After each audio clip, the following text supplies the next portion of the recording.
madama ang pagmamahal niya. Radyo Pilipinas, radyo publiko, ang boses ng Pangulo. Radyo publiko, Radyo Pilipinas, radyo publiko, Radyo Pilipinas. Time to celebrate kultura. Ito ang Presidential Broadcast Service Radyo Pilipinas, radyo publiko ng Bagong Pilipinas para sa Bagong Pilipino. Naghahatid ng mahahalagang balita at impormasyon na guugnay ng pamahalaan sa sambayanan. Tulay sa himpapawid ng serbisyo publiko. Radyo Pilipinas, radyo publiko, ang boses ng Pangulo. Sa Solon 104.7 FM. Radyo Pilipinas, radyo publiko. Oras Radyo Pilipinas sa Radyo Publiko, 2 minutos gikan sa alas 8 sa buntag. Good morning! Good morning, Eastern Visaya! Maupay nga aga. Good morning. Mayong buntag! Maupay nga aga. Good morning, Eastern Visaya! Yes, sa mayong buntag, good morning Eastern Visayas, maupay nga aga. Welcome sa atong tulumanon ang Good Morning Eastern Visayas. Maupay nga aga. Sa ngalan sa atong station manager, Sir Dindo Alaras, kini ang inyong alagad sa kahanginan, Dalia Abiara Ore. Kauban nato sa Master Control Engineer Nuki Parado. Of course, maghatod sa mga nagunang impormasyon. Ato kauban diha sa DYES sa Radyo Pilipinas sa Borongan. Kauban this morning ati Daisy Bilizar. Ingon man diha sa DYOG Radyo Pilipinas sa Calbayog. Yes, maupay nga aga diha kaninyo. Atong makauban sa RP Calbayog si Sir JM Sumino. Ingon man ang atong ka-partner, ka-PCO sa Philippine Information Agency. Si Mama Eileen Diaz.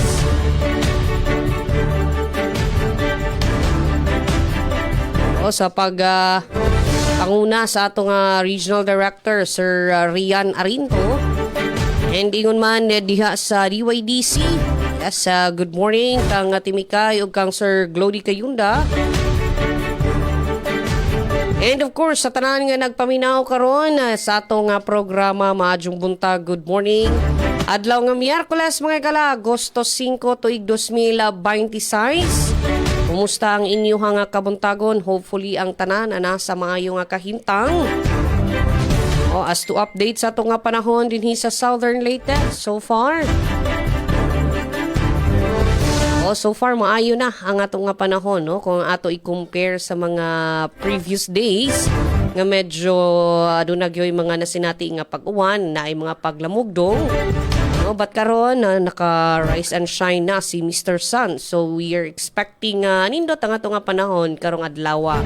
Although sa later nga bahin sa hapon or sa gabi adunay masi experience nato nga pag-uwan.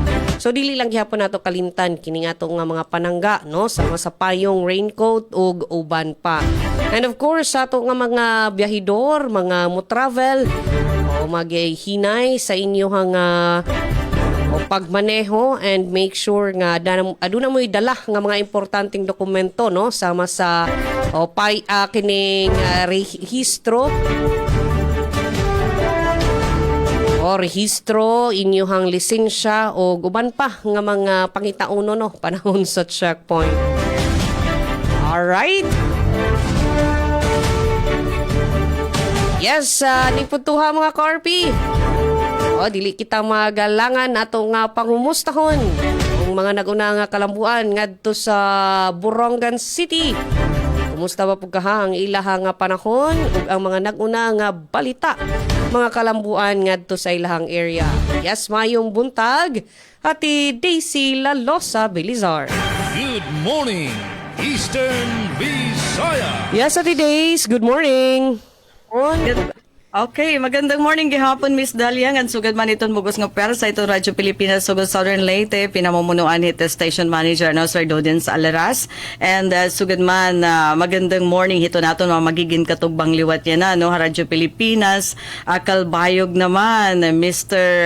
GM. Okay, first time makita oo bag-ungayan no dito naman na RP Kalbayog and DYDC, Baybay City, magandang morning Miss Micaela, Gongora, ngan bueno, didi naman ha Radyo Pilipinas sa Borongan, ha pagpamuno ito na amon station manager at Ros Rivera Abunda, ngan kompleto kami yan na, tikang dedihiton na amon production, nga diliwat ha technical, o nga makakaupad para iton pan Miyerkules nga edisyon, taramdan, good morning Eastern Visayas, para yan nga August 5, 2026, ngan bahin iton amon panahon Miss Dalia bagahit pira nakaadlaw nga bagat summer kami pareho iton summer iton amon panahon dedi ano waray mga pag-uran tikang kun direk nagsasayop tikang pahadton Sabado nga adlaw so kailangan nga maghirot magtagam aton mga ma-field work kontra hiton mapaso nga panahon kinahanglan protektado kamo ano nga may ada niyo ginihimo nga mga paagi para diri ma-dehydrate samtang nga adto hagawas ay labi na yan na kaya na nga adlaw August 5 amo in nakaschedule payout para hiton mga beneficiaryo hiton bucket to uplift.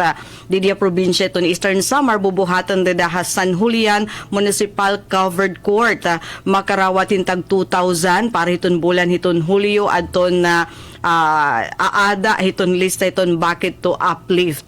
Ini nga ayuda inigahatag sa kubihin unom kabulan nga dana hiton ka December 2026. So ginpapahinomdom ha aton mga tikada ha San Julian Municipal Covered Court para hini nga payout pagdarato niyo ginfilapan nga form nga may ada attach nga ngan sugad man duha nga photocopy invalid ID nga may ada specimen signature ngan kinahanglan nga magdara kamuhin tubig nga hinpagkaon kay bangin mag-ihay iton payout kay may ada pabubuhatan nga verification iton mga taga DSWD Region 8 nga amo iton magpapanguna hini nga payout iyan na nga adlaw. Samtang nga pagtaga kuryente pinisot kami kanina nagkamay-adahin na scheduled power interruption 1 hour tikang hadton kanan NGCP ano between 6 to 7 PM atun affected atun Taft ngan Borongan substation so kinalasan kita no pero kanan NGCP adto pero an iras ring nga 1 hour mga 15 minutes lang ani namon inabat atun na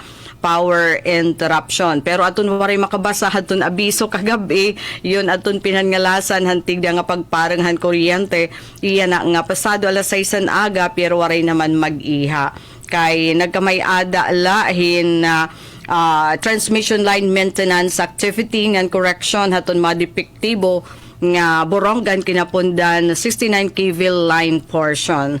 Nga na bueno, haamo naman pagtaga tubig, waray man schedule in water interruption, tikang hiton Borongan Water District, nga na peace and order situation, nagpapabili naman nga mahimiyang iton probinsya, hit Eastern Samar although parang outgoing na dito na amon provincial director. So anytime, bagin magkamay-adahin pag-change iton command hiton Eastern Samar Police.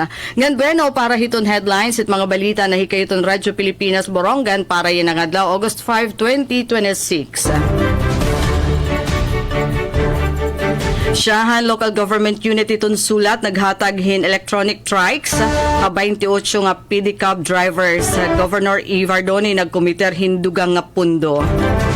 Ngan samtang supply o presyo hiton bugas sa syudad hiton Borongan nagpapabilin nga estable base hiton gindudumara nga monitoring hiton City Agriculture Office.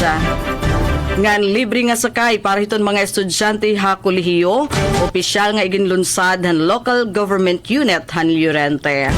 So Miss Dalia atong detalyihan mga balita amon ipapahat ha second round taramdan. Good morning Eastern Visayas. Good morning, Eastern Visayas. Yes, Ate Daisy, thank you so much. Daghang salamat sa imong nga pasyonang impormasyon. And extend my morning greetings sa imong mga kaubanan diha sa DYES sa Borongan. Bueno, biyahe kita ngadto sa Calbayog City. Pangumustahon po nato kung musta po ang ilang weather update. Ingon man ang mga naguna nga kalambuan nga nahikay sa Tibok Puwersa sa RP Calbayog.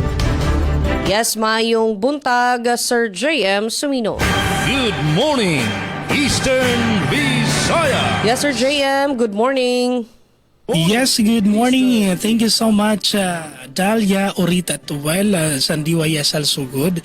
Ngan mo pa nga aga sa natin mga minayuyo nga mga mamarati didi sa radyo nga sa bugos nga riyon. Ngan mamarati man liwat sa mobile application sa mga listeners, especially didi sa Calbayog sa 88.2 AM band. Ngan mo pa nga aga sa mga Facebook live viewers natin all over the world.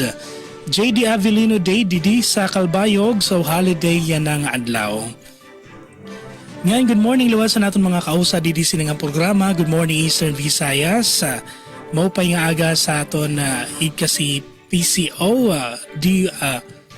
Radyo Pilipinas Borongan, Daisy Bilizar ngan pinamunuan sa SM Station Manager Ruth Rivera Abunda.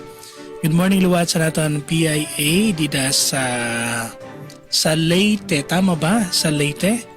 Kan Maylin Diaz sa regional regional head Rian Arinto sa nato na partner sa Academe VSU DYDC FM bye. Good morning Micaela Gungora. Good morning liwat kan Sanira head kan Dr. Cristina Gabrilio.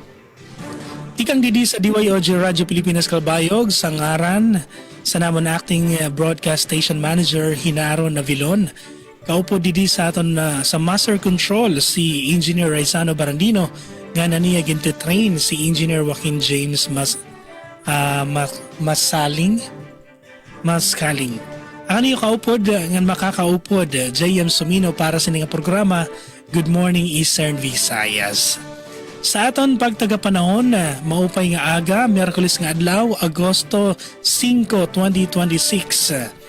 Ang kamutangan yan na didi sa Calbayog ngan sa summer in general maadlaw yan na nga na natong temperatura naabot sa 29 degrees Celsius pero ang humidity 80%. Sanglit ang naabaton nga kapaso maabot sa bagabaga sa 35 degrees Celsius. Grabe nga kapaso. Sa pagpadayon sa nadlaw lalauman nga may pabugso-bugso nga nga thunderstorm ngan pag-uran diin maigbaw liwat ang temperatura sa pinakamataas nga 32 degrees Celsius. Para naman sa naton mga pahinumdum tungod sa posible nga pag-uran ngan thunderstorm yan ang adlaw, maghirot gud kita sa mga madalunot nga dalan ngan posible nga tigdala pagbaha especially sa mga hamugbo nga mga lulugar. Ngan kung magawas sa iyong mga panimalay, pagdara ka mo sa mga pananggalang sa ulan ngan sugad sa payungan kapote. Sa mga motorista liwat ngan biyahero, paghinay sa pagmaneho. Stay hydrated ngan padayon nga tumutok dinhi sini nga iyo taramdan na Radyo Pilipinas. Para sa naton pasi orden, generally peaceful man didi sa Calbayog nga nagpapadayon ng school visitation and police presence kumusuporta sa Safer School Zone Initiative.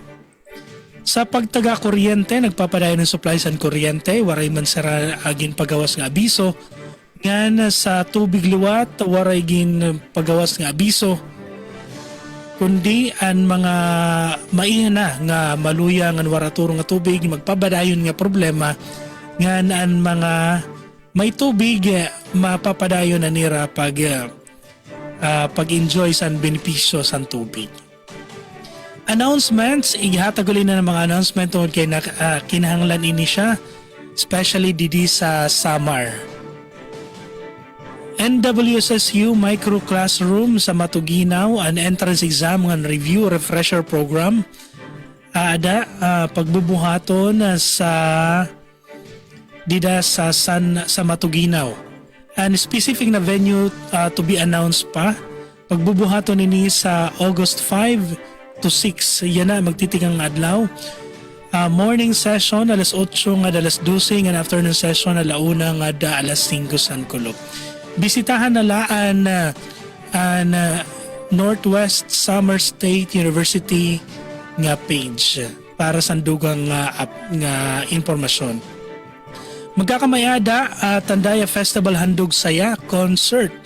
Kaupod si Coco Martin ng Julia Montes ngan iba pa nga mga artista sa August 9 dida sa Calbay Coastal Road.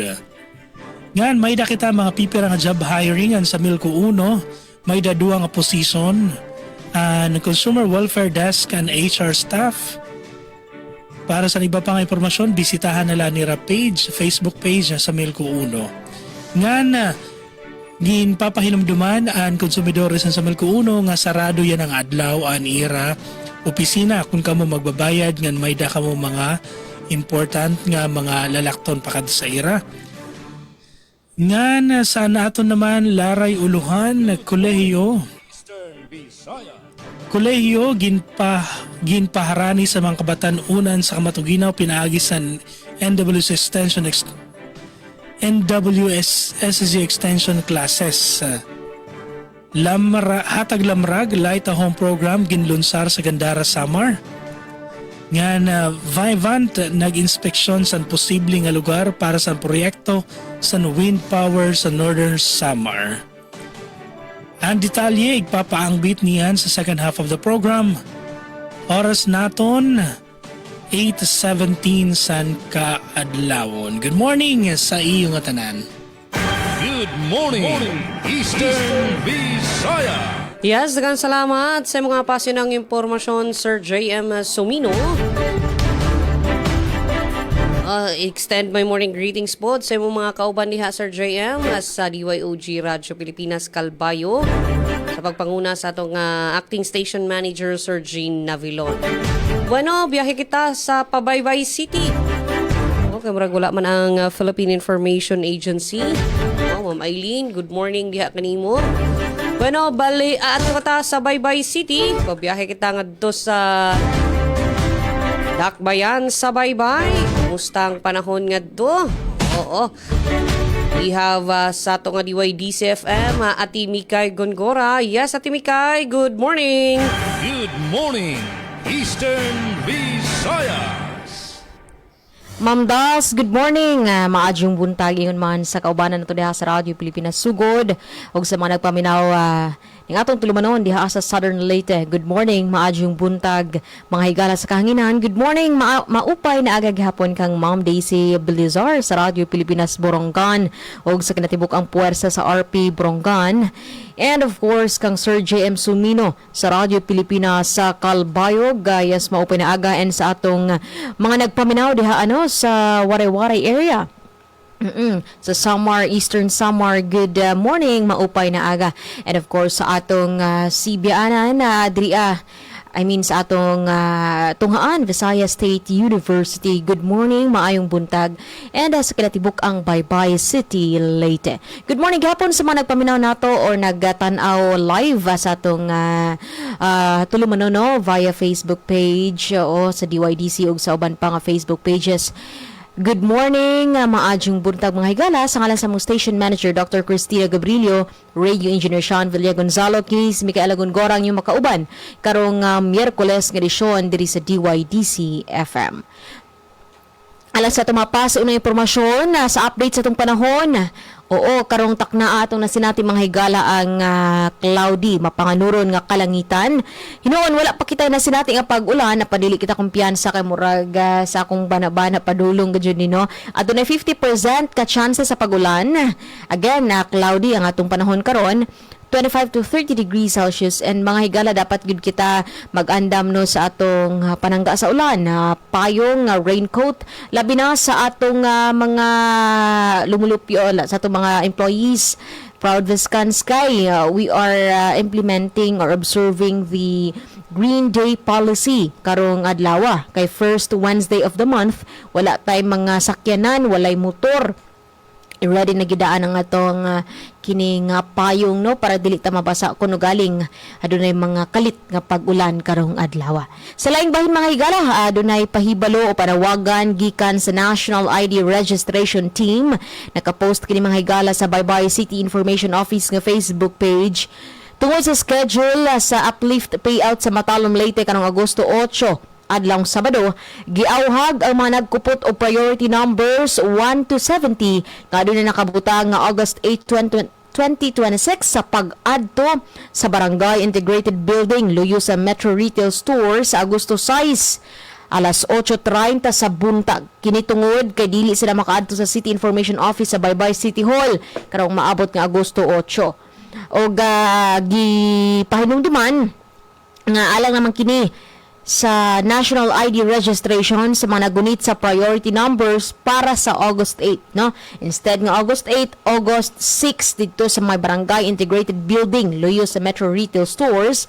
Og yes, para lamang kini no sa adunay priority numbers nga August 8 nga schedule sa City Information Office sa Baybay City Hall. Og other than that, dili mo dawat og walk-in or kinsa pa man ang atong National ID registration team.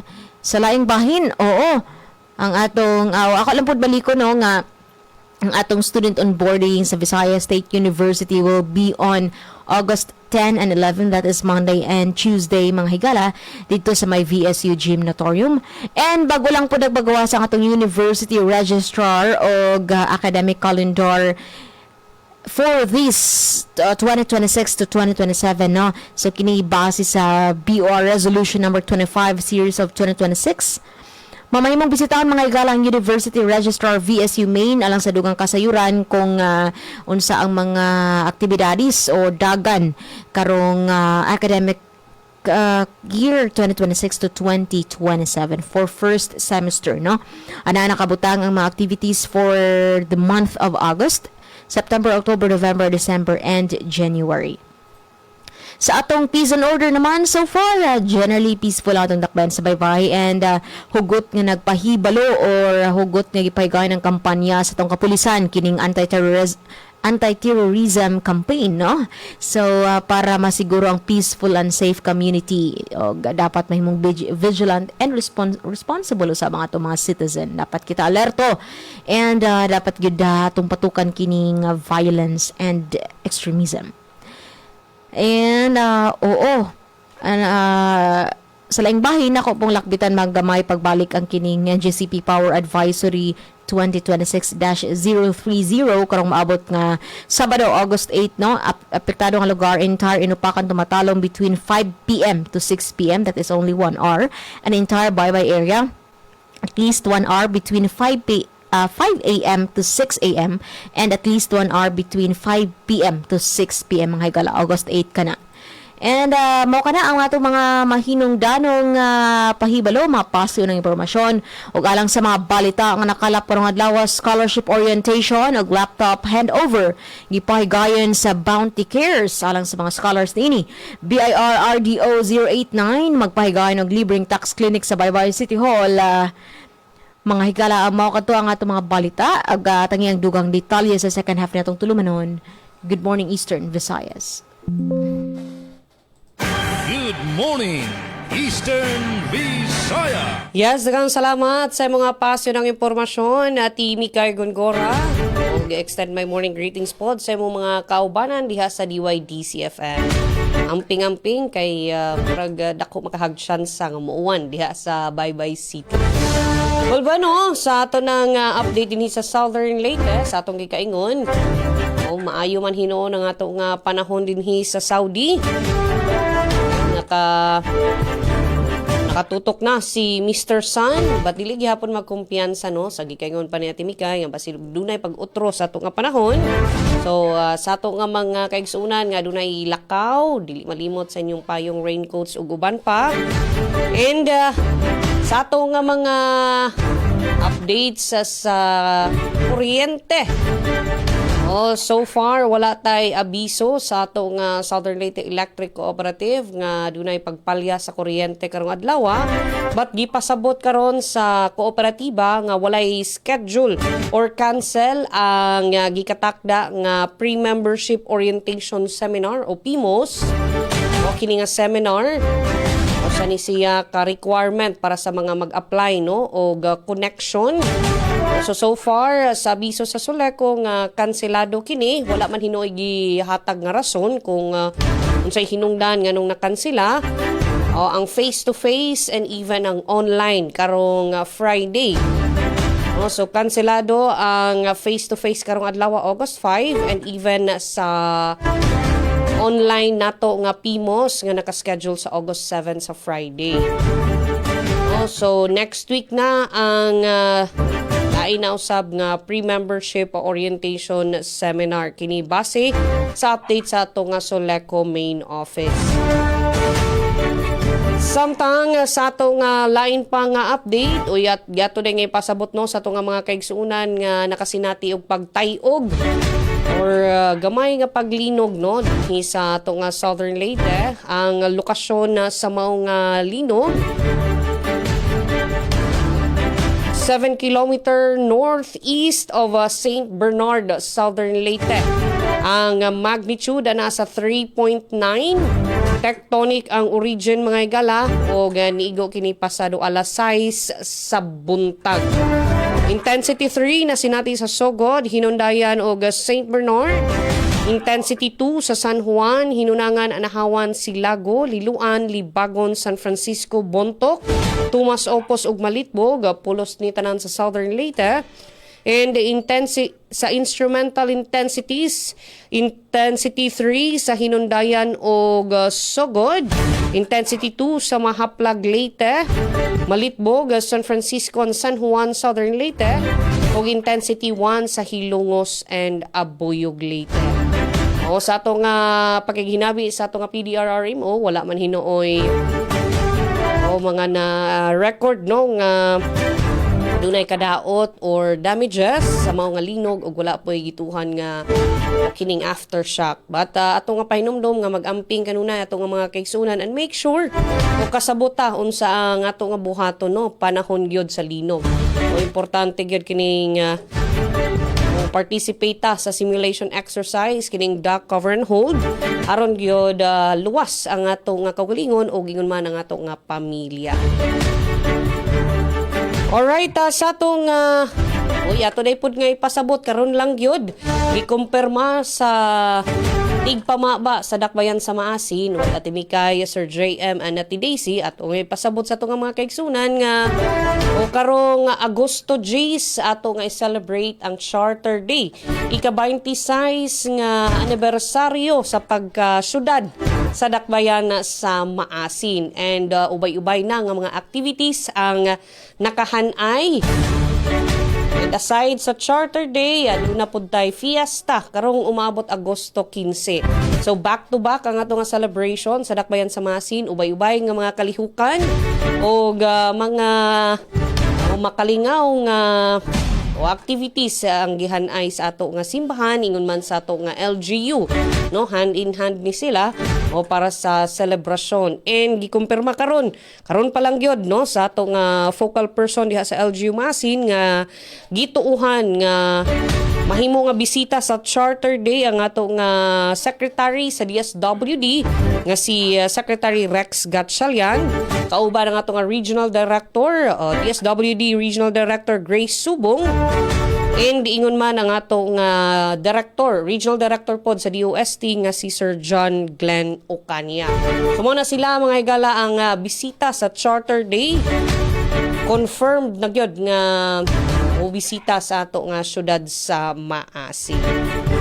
Alright, sa ato nga mga nahipos nga balita para karong adlaw. Mga linemen gipasidunggan sa Soleco atol sa National Line Workers Appreciation Day. LGU tumasopos ug TESDA nagtanyag og training alang sa mga aspiring content creators. O MPS Batulete mas gipalig-on ang seguridad sa mga tunghaan. Yes ba no, sa ato nga pagbalik ato nagyong ihatod ang hingpet nga detalye o sa mga kalambuan nga ihatod sa ato nga tulumanong Good Morning Eastern Visayas. Standby kay mo balik pa kita human lang nining mga mahinungdanon nato nga pahinumdom. Radyo Pilipinas. Radyo Publiko. Radyo Pilipinas. Radyo Publiko.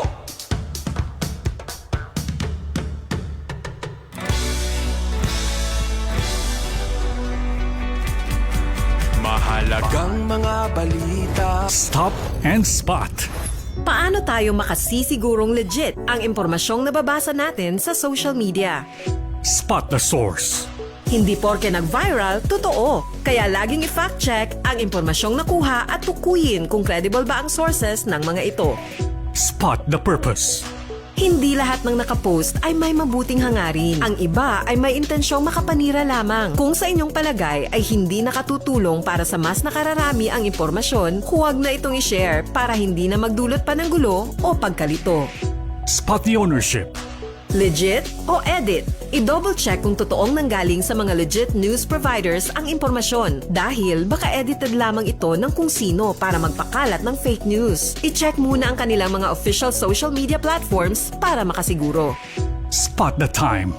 Updated ka nga ba? O baka outdated na yung balitang na-share mo? Siguraduhin na tingnan mabuti rin ang month, day at year ng impormasyong inyong binabasa upang hindi maging sharer ng mga lumang balita.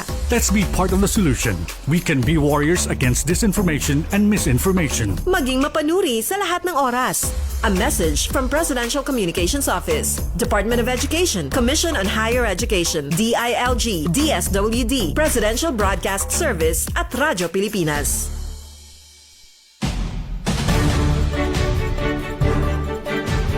And yes, we are back mga ka-RP. Itong oras alas 8:32 sa buntag. Padayon lang gihapon kamong nagpaminaw sa ato nga tulumanong Good Morning Eastern Visayas. Kauban lang gihapon nato ang ato nga mga ka-partners. Ang ato nga sister station ng Radyo Pilipinas sa Borongan, Radyo Pilipinas Calbayog. Ngayon man ang ato nga partner, EIA and DYDC. Although karong buntaga wala na ito makauban ang Philippine Information Agency. Yes, bueno, dili kita magalangan. Ato nang panginanuhon ang nagunang impet nga detalye sa mga balita nga nahipos sa diha sa DYES sa Radyo Pilipinas Borongan. Mayong buntag pagbalik ati Daisy Bilizar.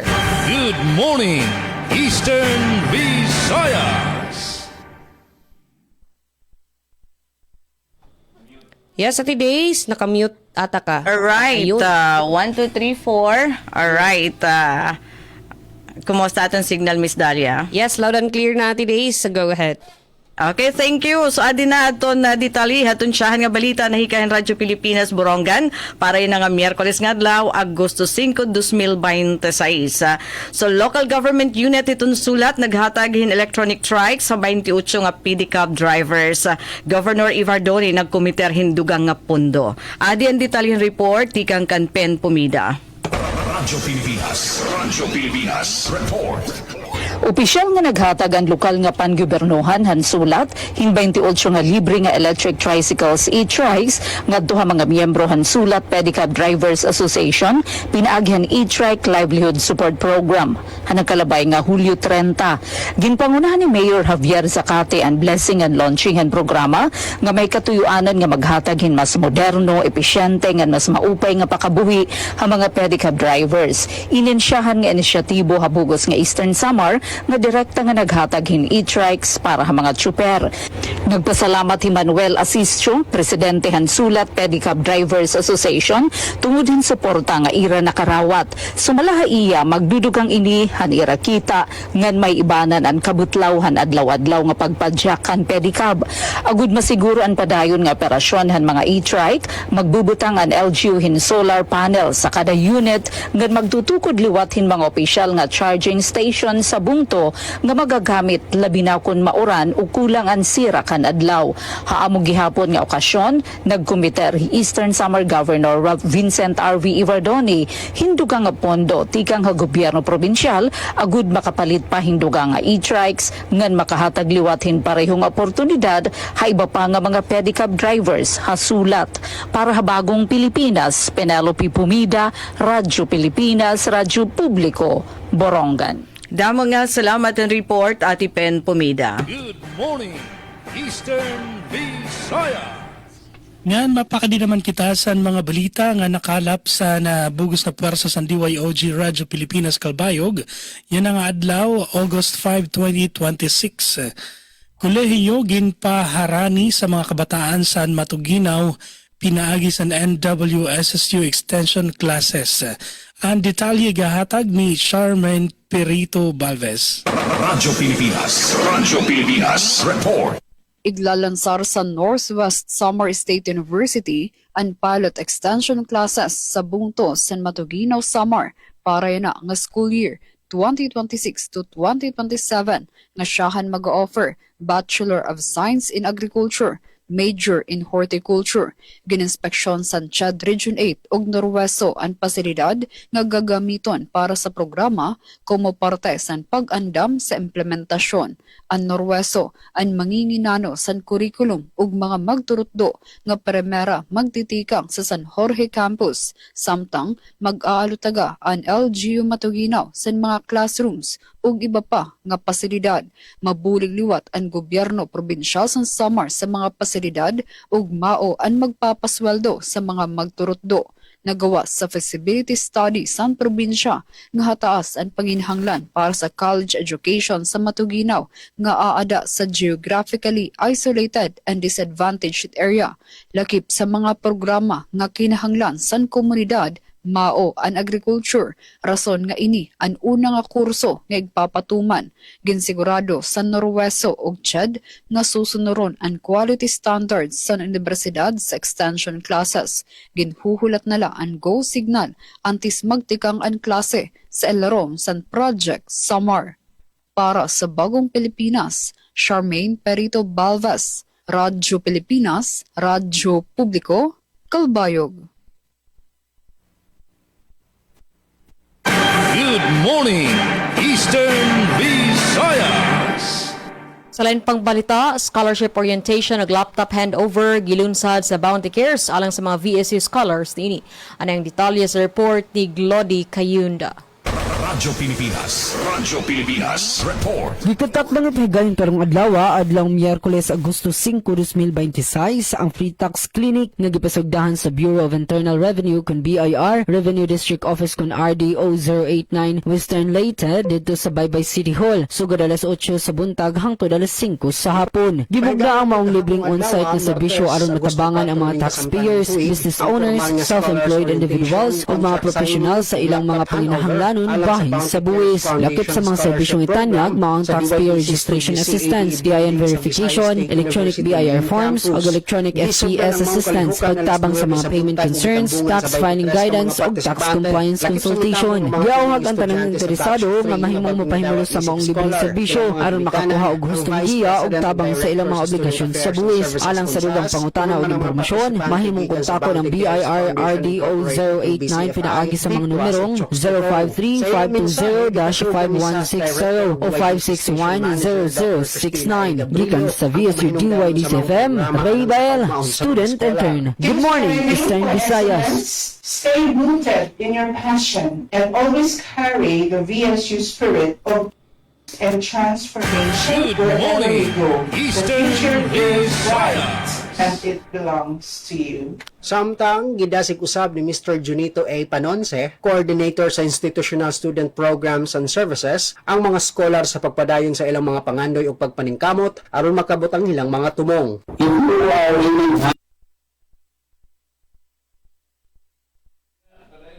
Sa lain nato nga balita, MPS Bato Leyte mas gipaligo ng seguridad sa mga tunghaan. Ano ang report ni Sir Javi Capiz? Radyo Pilipinas Report. Gipakusgan pa sa Bato Municipal Police Station sa lungsod sa Bato, Lalawigan sa Leyte ang ilang paningkamot sa pagpaligon sa seguridad sulod sa mga tunghaan pinagi sa pagbisita sa nagkalain nga mga eskwelahan sa lungsod. Kagahapong adlaw gibisita sa PNP Bato ubos sa pagpangulo ni Police Major Ryan C. Dilema ang Bato National High School, usa sa mga dako nga tungaan sa lungsod. Diin sila giabi-abi ni Principal Dr. Ruel R. Vertudazo. Anaaso nga inisyatibo kabahin sa panan nga programa sa kapulisan aron masiguro ang kalinaw ug kapsay sa mga eskwelahan, ingon man ang paghatag og luwas ug protektadong palibot alang sa mga estudyante, magtutudlo, ginikanan o sa tibok katawhan. Pinagis na naso nga pagpaligon sa koordinasyon, uban sa mga opisyal sa eskwelahan, gipakita sa PNP Bato ang ilang pasalig sa pagpalambo sa disiplina, pagpugong sa mga posibleng hulga o pagpaligon sa pagsalig o pasalig tali sa kaprisan o sa komunidad sa matag tunghaan. Matod pa sa MPS sa Bato, magpadayon ilang police visibility o pakigtambayayong sa mga eskwelahan isip kabahin sa ilang misyon sa pagpanalipod sa katawahan o pagmintinar sa kalinaw o seguridad sa matag eskwelahan. Balitagi ka sa lungsod sa Bato, Lalawigan sa Leyte para sa Bagong Pilipinas. Jevic Epis sa Radio Pilipinas, Radio Publiko. Yes, salamat sa imong report, Sir Jevic Epis. Good morning, Eastern Visayas. Minuto sa nakalabayhan alas 8 haaga dugang nga balita na hikayhan Radyo Pilipinas Borongan. Supply og presyo iton bugas sa syudad iton Borongan nagpapabilin nga estable. Ininbase iton gindudumara nga monitoring Han City Agriculture Office. Ang detalyan report ikang kan Engineer Sok Aberia. Radyo Pilipinas Report. Nagpapabiling estable itong supply ng presyo at bugas sa syudad ng Borongan. Ininbasit ikinasimana gindudumarang regular price monitoring at LG Borongan, ipinagit City Agriculture Office sa pirang agro-fishery commodities, particular bugas, a Borongan City Supermarket han Martes, Agosto 4. Hindi nga pinakuring retail rice price monitoring kontingensihan presyo ng bugas na napulong ang rice retailers na nasabing ang merkado nga nadadton presyo ng bugas. Ang pinakabarato in Sambulawan nga tag 43 pesos ang presyon kada kilo nga na native nga laon in mapapalit 44 o 45 pesos ang presyon kada kilo, samtang ang native rice in tag 50 pesos nga da 56 pesos ang presyon kada kilo. May daliwat bugas nga tag 50 pesos nga da 59 pesos ang presyon kada kilo dependent klase bugas, samtang ang red tanner in mapapalit 65 pesos ang presyon kada kilo, unred rice in tag 60 pesos nga nan black rice in tag 110 pesos ang presyon kada kilo, samtang ang glutinous rice o pilit nga busag in mapapalit 70 o 80 pesos ang kada kilo nga nantapol in tag 110 o 120 pesos ang presyon kada kilo. Samtang ang presyon kada sakwan tag 50 kilos nga bugas inada 2,050 nga da 2,750 ang presyo depende klase bugas nga nada pa 2,569 kasakwan ihapan nakastock na bugas na nasabing retailers na nagpapabilin ng estableton supply presyon bugas sa syudad. Samtang ang nasabi nga mga presyon bugas inaros parehas ang gindumara nga price monitoring ang City Agriculture Office na nasabi nga merkado ang naglabay nga bulan ng Hulyo. Kaupod ni agriculturist Ms. Claire Abubo in pirang nga mga kawani ang City Agriculture Office sini nga regular retail price monitoring ang pirang agri-fisher commodities sa syudad ng Borongan a supervision ni City Agriculturist Mr. Macario Gaburnes. Para sa Bagong Pilipinas, Sok Aberia, Radyo Pilipinas, Radyo Publiko, Borongan.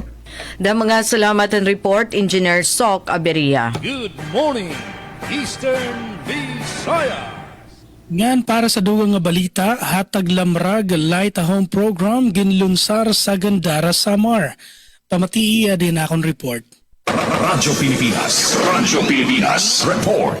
Ginlunsar ang programa nga hatag lamrag light home program sa Gandara sa Samar, Kakulopo, Hulyo 4, 2026. Ang programa hatag ni 1st District Congressman Stephen James Tan kaupod an sa Melco 1 sa pagpaangbit kahayag ng paglaom sa mga pamilya nga waray kapas magpakabit kalugaringon nga kuryente. Ang aktibidad naging manilampuson sa bulig sa Public Employment Service Office or PESO nga pinamumunuan ni PESO Manager Maggie M. Cañete ngan tinambungan ni Heraclio Naparan Jr. OIC Extension Office of the Governor como representante ni Congressman Tan. Presente liwat sa aktibidad sa Gandara Vice Mayor Elias Director kaupo ng Bugos nga Persa San Consejo Provincial Liga President Ruby Director ngan Municipal Fire Marshal Fire Inspector Archie Belida. Nagpaabot mga mensahe sa Gandara Municipal Mayor Warren T. Aguilar ngan sa Milco 1 Institutional Service Department Manager Divina Gracia Balite. Kumu pagsuporta ngan pagparigon san ira pagkumitar san pagpahaluag sa mga lugar nga nakakatagamtam san kuryente agod mapahitaas ang kalidad san panginabuhi san katawhan labi na sa mga baryo. Nagpasalamat naman ang lokal nga pamunuan san Gandara kan Congressman Tan ngan sa Milco 1 san ira padayon nga suporta paghatag kahayag, paglaom ngan mag-upay nga oportunidad sa Primero Distrito San Samar. Para sa Bagong Pilipinas, J.M. Sumino, Radyo Pilipinas, Radyo Publiko, Calbayog.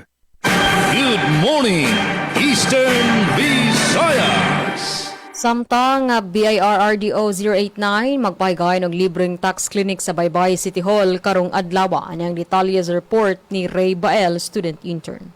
Radyo Pilipinas Report. Gikatak mga pahigayon karong adlaw adlaw Miyerkules Agosto 5, 2026 ang free tax clinic nga gipasugdahan sa Bureau of Internal Revenue kun BIR Revenue District Office kun RDO 089 Western Leyte dito sa Baybay City Hall sugod alas 8 sa buntag hangtod alas 5 sa hapon. Gimugna ang maong libreng on-site nga serbisyo aron matabangan ang mga taxpayers, business owners, self-employed individuals ug mga professional sa ilang mga panginahanglanon bahin sa buwis. Lakip sa mga serbisyong itanyag maong taxpayer registration assistance, TIN verification, electronic BIR forms o electronic FPS assistance, pagtabang sa mga payment concerns, tax filing guidance o tax compliance consultation. Giawhag ang tanang interesado nga mahimong mopahimulos sa maong libreng serbisyo aron makakuha og hustong giya og tabang sa ilang mga obligasyon sa buwis. Alang sa dugang pangutana og impormasyon, mahimong kontakon ang BIR RDO 089 pinaagi sa mga numerong 053-520-5160 o 561-0069. Gikan sa VSU DYDC-FM, Ray Bael, student intern. Good morning, Eastern Visayas.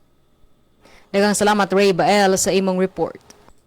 Good morning, Eastern Visayas. Sa dugang panatong nga update, mga linemen gipasidunggan sa Soleco atol sa National Line Workers Appreciation Day. Ani ang atong report. Radyo Pilipinas Report. Nakikiusang Southern Leyte Electric Cooperative o Soleco sa 121 ka mga electric cooperative sa Tibok Nasod sa pagsaulog sa National Line Workers Appreciation Day. Isip pagpasidungog sa mga linemen nga nagserbisyo aron masiguro ang padayon og kasaligan nga supply sa kuryente. Gipasalamatan sa Soleco ang 67 ka mga linemen ini tungod sa ilang nga kakugi, kaisog ug dedikasyon sa pagatubang sa ilang nga tahas bisan pa sa dili maayo nga panahon aron mapadayon ang serbisyo sa mga member consumer owners. Isip timaan sa pagpasalamat, naghatag ang Soleco Management ug Board of Directors og mga token sa tanang linemen. Isip pag-ila sa ilang bililhong kontribusyon sa kooperatiba ug sa mga komunidad nga ilang giserbisyohan. Matud sa Soleco, ang walay kahago nga serbisyo sa mga line workers mao'y nagpadayon sa paghatag og kahayag sa kuryente nga nagsuporta sa adlaw-adlaw nga panginabuhi ug pangandoy sa katawhan sa lalawigan. Balita gikan sa Southern Leyte Electric Cooperative para sa Bagong Pilipinas, Dalia Abiera Oret, Radyo Pilipinas, Radyo Publiko. Good morning, Eastern Visayas. Samtang dugang nga balita, tikang Radyo Pilipinas Borongan, Eastern Samar Electric Cooperative, gintago siya ang pitad ni House Minority Leader Libanan nga paimbestigaran adtong sobra nga sukotan kuryente ha Visayas. Aadi ang detalyehan akon report. Radyo Pilipinas Report. Paabutin pagpasalamat ang Eastern Samar Electric Cooperative Incorporated kon Melco kan House Minority Leader ng 4-piece Party List Representative Marcelino Nonoy Libanan. Iniintungod niya inisyatibo nga paimbestigaran ha Kamara ang controversial nga line loss ng congestion charges kon LLCC o line rental charges nga nagpapabugat sa sukotan kuryentehan mga konsumidor ha Visayas. Sumalahan Melco nga ginpapanmunoan ni General Manager Attorney Jose Michael Edwin Amancio, darayawon ang ginbuhat nga pitad ni Libanan nga nagtutuyo maklaro nga matudlok ang ginbabasihan ng pagkalkulahan na sabi nga dugang nga charges han wholesale electricity spot market kon WESM. Nga usa hadton mapangunang rason han paghitaas ang presyo han enerhiya ha rehiyon. Ini ang katapos opisyal nga hangyoon ni Libanan ha House Committee on Energy nga dayon nga talakayon ha maabot nga Agosto 6 nga hearing and House Resolution number 689 nga nagtutuyo magdumarin investigasyon in aid of legislation bahin han patakaran han WESM. Igindoon han magbabalaod nga mas naging urgent ang nasabi nga isyu katapos igpahamtang ni Presidente Ferdinand Bongbong Marcos Jr. haya pinakaorhe nga State of the Nation address ang pagtipa han diri makatadungan nga dugang nga sukotan kuryente nga iginpapapasan ang mga konsumidor. Nagpahayag naman hin paglaw man Melco na pinaagi na sabi nga panmati an Energy Regulatory Regulatory Commission kon ERC ngan iba pang hintutungdan nga buhatan in babag-uhon o magkakamay-ada hin reforma hapamaagi pagpatawhan LLCC para han kaupayan ngan proteksyon han mga konsumidor. Para Habagong Pilipinas, Daisy Lalosa Bilizar, Radyo Pilipinas, Radyo Publiko, Borongan. Good morning, Eastern Visayas. Adi pa ang katapusan nga balita aging pahatag sa iyo sa DYOG Calbayog, Radyo Pilipinas Calbayog, Vivant nag-inspeksyon sa posible nga lugar para sa proyekto sa wind power sa Northern Samar. Ang detalye igahatag sa aton ni Israel Gonzalez. Radyo Pilipinas, report. Padayon ang pag-eksplorar san kumpanya nga Vivant san posible nga pagtukod san wind power project sa Northern Samar. Ginbisita san grupo san Vivant ang mga lugar sa Barangay Kabakungan Allen, ngan Barangay Villahermosa, Labisares, upod ang bulig san Provincial Economic Development and Investment Promotions Office o PDPO. Base surihon ang kahimtang san lugar ngan an mga kinanglanon para sa proyekto. Ginkita san grupo ang agian san pag-abot sa mga lugar, ang presente nga kahimtang san mga site ngan an posible nga mga agian para sa pagtransportar san mga kagamitan ngan materyales nga gagamiton. Ginhisgutan liwat ang mga posible nga hagit san logistics ngan an kinahanglanon nga koordinasyon sa gobyerno probinsyal ngan sa mga lokal nga opisina samtang ginaandam an proyekto. Sumala sa PDPO, kabahin inisan padayon nga koordinasyon sa Vivant base masiguro nga masususi hin maupay ang proyekto samtang ginpapadayon ang paningkamot sa probinsya sa pagdamosin mga pamuhunan para sa renewable energy ngan pagsuporta sa limpyo ngan malungtaron nga supply san enerhiya. Para sa Bagong Pilipinas, Israel Gonzalez, Radyo Pilipinas, Radyo Publiko, Calbayog. Good morning, Eastern Visayas. Yes, mga higala, una na kaming manamilit. Wala na mi balita diri sa DYDC FM. O sa ngalan sa mong station manager, Dr. Cristina Gabrilio, Radio Engineer Sean Villa Gonzalo, Kinis Micaela Gongora. O daghang salamat sa mga news contributors, Ray Baelo, Glory Cayunda. Good morning, Eastern Visayas. Good morning. Yes, sa itong katapusan nga balita, 145 ka mga benepisyaryo sa Libagon midawat sa una nga uplift cash assistance. Ano yung report ni Ma'am Jama Destriza? Radyo Pilipinas, report. Malampusong gipahigayon sa Department of Social Welfare and Development kun DSWD sa pakigtambayayong sa lokal nga pangagamhanan sa Libagon, pinaagi sa Municipal Social Welfare and Development Office ang pag-apud-apud sa Uplift Program Batch 2 Cash Assistance ni adtong miaging adlaw, Agosto 3 ning tuig 2026 sa Kawayan Gym, Barangay Kawayan, Libagon, Southern Leyte. Mukabat sa 145 ka mga beneficiaryo gikan sa mga barangay sa Libagon, gikan sa Gakat hangtod sa Punta ang nakadawat sa ilang unang binuwan nga cash grant nga nagkantidad og 2,000 pesos ubos sa Uplift program. Ang mga ayuda ipadadyon matagbuwan sud sa unom ka sunod-sunod nga mga buwan alang sa mga qualified beneficiaries. Tumong sa Uplift program ang paghatag og tukmang finansyal nga suporta sa mga pamilyang nanginahanglan aron matabangan sila sa ilang adlaw-adlaw nga panginahanglan, mapalig-on ang ilang kalig-on batok sa mga kalisdanan ug mapaayo ang ilang kinabuhi. Gipasalamatan sa lokal nga panggamhanan sa Libagon ang DSWD Field Office 8, si Mayor Oliver Ranke, mga opisyal sa barangay, ang host barangay sa Kawayan ug tanang kawani nga mitampo sa hapsay ug malampusong pagpatuman sa maong payout. Padadyon ang pagpaningkamot sa gobyerno sa pagpalig-on sa mga programa sa sosyal nga proteksyon aron masiguro nga ang tabang sa gobyerno makaabot sa mga labing nanginahanglan. Balita gikan sa lungsod sa Libagon, Southern Leyte para sa Bagong Pilipinas, Gemma Destriza, Radyo Pilipinas, Radyo Publiko. Yes, daghang salamat sa imong report, Ma'am Gemma Destriza. Tung oras 5 minutos sa dili pa mag-alas 9 sa buntag. Good morning, Eastern Visayas. nga katapusan nga balita tikang didi Radyo Pilipinas Borongan libre sakay para haton mga estudyante ha kolehiyo opisyal nga ginlunsad han local government unit han Llorente. Opisyal nga gininauguraran didi haton naglabay nga Agosto 3 haton lokal nga pamunuan han Llorente an hatid sundo eskwela nga programa usahaton mapambato nga inisyatibo ha ilarom han Project Leap kon Llorente Education Assistance Program ni Mayor Christine Cardona. Ano sabi nga programa ay nagtutuyo nga mapagaan aton pinansyal nga problema ha pamasahin mga estudyante ha kolehiyo nga nag-aaram ha Eastern Samar State University may dulong ngan Eastern Samar State University main campus di siyudad han Borongan. Pinaagi ni nga programa aton boss amin ginpalit o aton pasin ginpalit haton LGU in magahatag in regular nga serbisyo ha kada semana depende hagin organisa nga ruta og barangay zone. Ang serbisyo amoy nagsusunod hinupat ka semana nga cycle para haton kada grupo haton barangay agud masiguro aton organisado ngan tuhay nga transportasyon ng mga estudyante.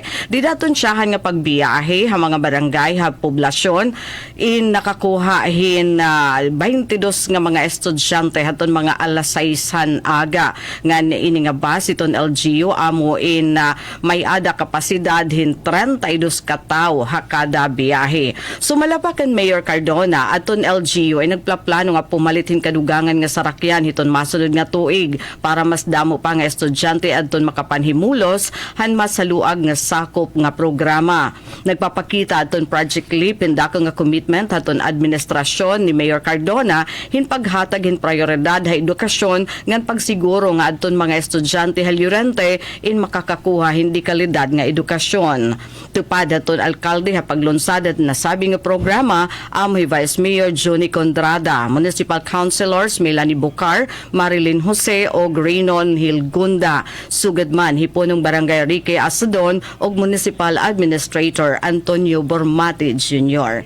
Benod Daliano din hinamon tinatapos ang partisipasyon ng Radyo Pilipinas sa Borongan para hapan Miyerkules nga edisyon taramdan Good Morning Eastern Visayas. So ngaran ito na amon Station Manager Ate Rus Rivera Abunda, Admin Officer Kuya Rizel, Bobay Rubin, Chief Tech Joy Policarpio, nga akon mga naging ka-partner didi o Engineer Mark Gagwa.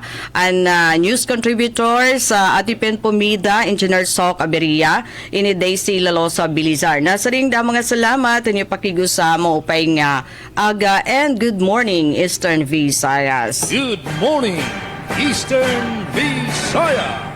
Yan kami manliwat mananamilit at tikang didi sa DYOG Radyo Pilipinas Kalbayog sa ngalan sa namon Acting Broadcast Station Manager Hinaro Navilon. Kaupo didi sa Master Control si Engineer Aizana Barandino and Engineer Joaquin James Nascaling. Ako ang iyo nakakaupod kada Miyerkules ng Biyernes sini nga taramdan JM Sumino. Maupay nga aga sa aton nga tanan. Good morning, Eastern Visayas. And yes, mga kalamaw, kato atong kinatibukan nga programa sa Good Morning Eastern Visayas para karong adlaw nga Miyerkules, Agosto 5, tuig 2026. Daghang salamat of course sa ato nga nakauban this morning. Ati Daisy Lalosa Bilizar diha sa DYES Borongan, Sir JM Sumino diha sa Radyo Pilipinas Kalbayo, Ma'am Micaela Gongora diha sa DYDC-FM, Bye City. And dinhi sa Southern Leyte, sa ngalan sa atong Station Manager, Sir Dindo Alaras, kininyong alagad sa kahanginan, Dalia Abiara Ored. Daghang salamat sa mga nagkontribuer sa balita, Sir Javi Capiz, Ma'am Gemma Destriza. Yun man, daghang salamat sa atong kauban sa Master Control Engineer Nuki Parado. Mayong buntag, good morning, Eastern Visayas. Good morning, Eastern Visayas. Radyo Pilipinas.